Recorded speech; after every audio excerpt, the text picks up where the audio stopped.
To give a short answer to the video, the only time I missed having more power is when I took... Hello and welcome from my garage, and this is the 2022 Porsche Taycan, and today we celebrate 1 year of ownership.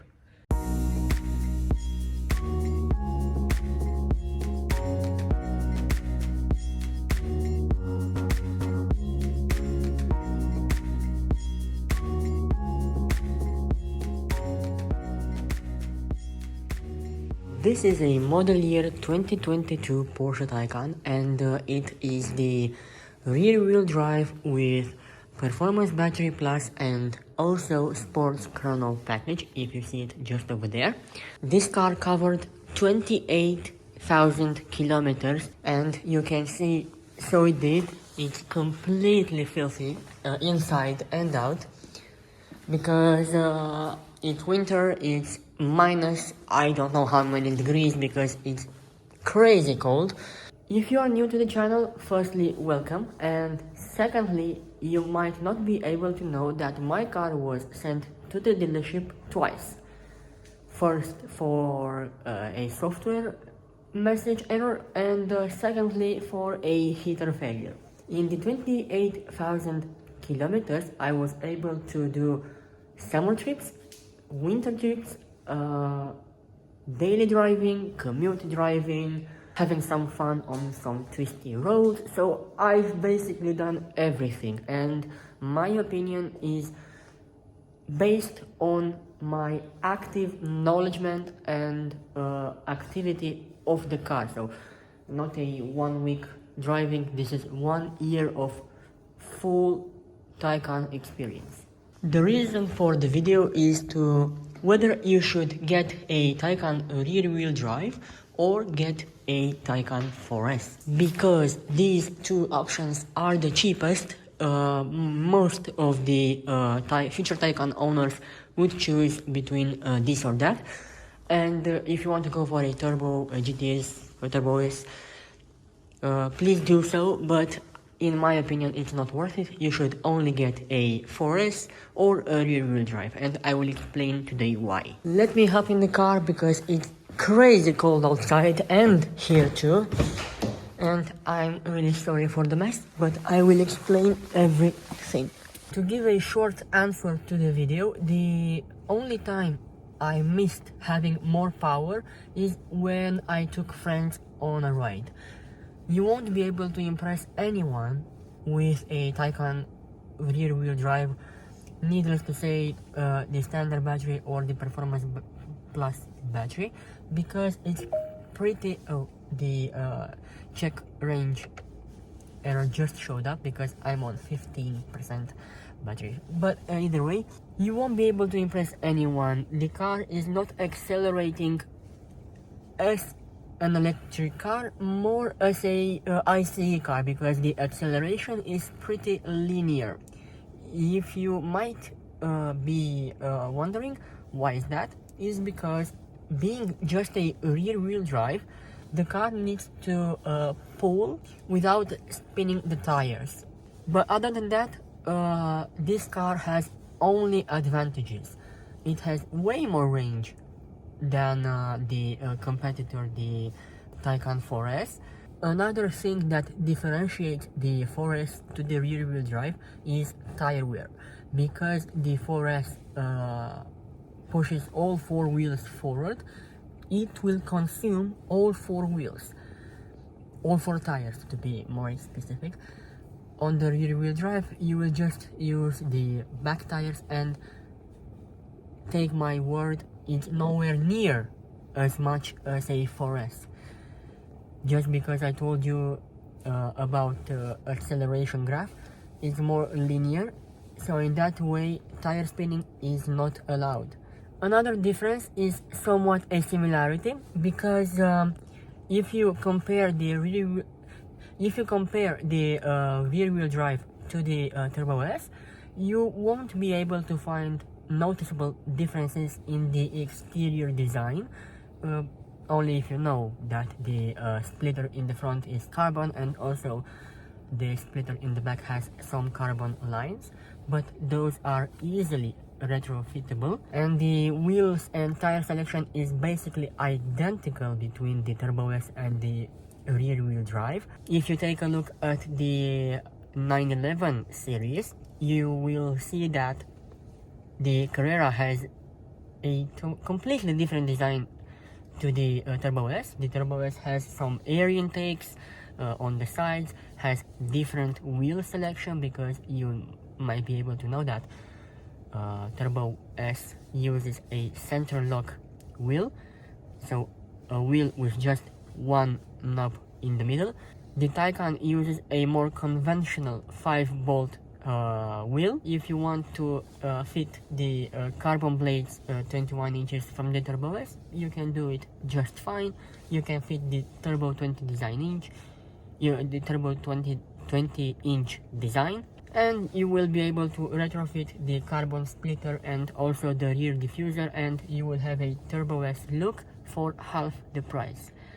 This is exactly what I will be doing, and you will be able to fool your friends that on the outside you will have a Turbo S, but of course when you accelerate they will be able to recognize that you don't have such power.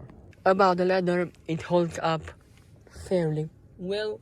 I don't have anything to say bad about it, so I will highly recommend at least Bordeaux red interior. I don't know about the rest of the colors, but judging by my friend's Taycan Turbo with that cream interior, it holds up fantastic. The color remains the same even if you wear jeans, but be aware that you need to take consistent care of leather in order to remain its shape. I'm on 15% battery and the estimated range is 51 kilometers, and if we do a quick math, you will find out that my estimated range is 340 kilometers, and be aware that the consumption was 24.2 in the last 230 kilometers, but now we are in the garage and it's a bit warmer, but outside there are minus 4, minus 5 degrees, so pretty cold, and still range is fantastic. You won't be able to find that in your 4S. Rear seats are terrible. I don't recommend it at all because the legroom is pretty narrow, and also headroom is pretty much inexistent. So if you want to do a long trip with more than 2 adults, you won't be able to do that. One thing I don't really like about the Taycan is this B pillar. The fact, for me it's perfect, but I'm a very specific case. I'm only 170 centimeters in height, so my seat is basically at the in the line with the B pillar. But if you are over 180, you have to take all the way back the seat. You have to take the seat all the way back, and what you will find is that your arm is basically in line with the B pillar, and that makes it for very difficult ins and outs. PCM has its moment. It's pretty much perfect, but in 5% of the time it keeps showing the Porsche logo, and it won't load into this main display right here. Apple CarPlay works fantastic, it's wireless everything, so I don't have any sort of issue with that. It's very good on predicting the estimate percentage arrival, so you won't have any sort of range anxiety with the PCM. In the winter time, in order to charge at more than 70 kilowatts, your battery has to be at least 20 degrees in order to charge decently. You won't be able to do that just by driving, unfortunately. In the summertime, it's a bit different. the battery stays at 30 degrees and you are not really obligated to pre-cool or preheat the battery. But in the winter time it's basically a must, and you have to choose the charging station from the PCM. Otherwise you will be staying at 20 kilowatts, 30 kilowatts until it ramps up in temperature. About my time on twisty roads, the brakes are fantastic. You are able to brake really late, and the car is like on rails. It doesn't oversteer, certainly doesn't understeer. It's basically flush to the road, and the suspension works fantastic in my opinion. It's able to smoothen out the bumps in the road, and in the same time the car does not lean even a degree.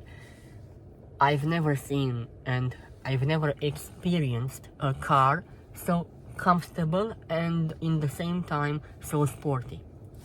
Just with a flick of a button you can stiffen out the suspension however you want, but I would recommend suspension in sport and everything in normal, and you are good to go.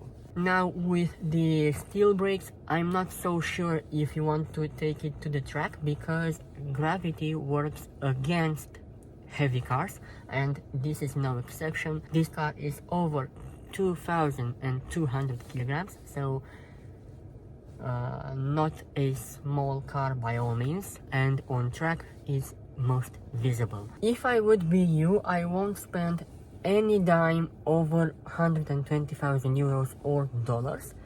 Keep in mind that you will keep the car at most 4 years, and spending more should mean that you would keep the car more, but I won't keep the car more than 4 to 5 years. It doesn't really matter that it has a leather interior. Of course it makes the experience somewhat better, but it isn't a game changer. Do you need the extra power of the 4S? This is the question that you will have to ask yourself. If you do exactly as I do, daily driving, weekly commutes, and a few trips here and there, the rear wheel drive is better. But if you are doing shorter trips and you are going out with your friends on a weekly basis, I would recommend the 4S, because this is the least you need in order to impress your friends.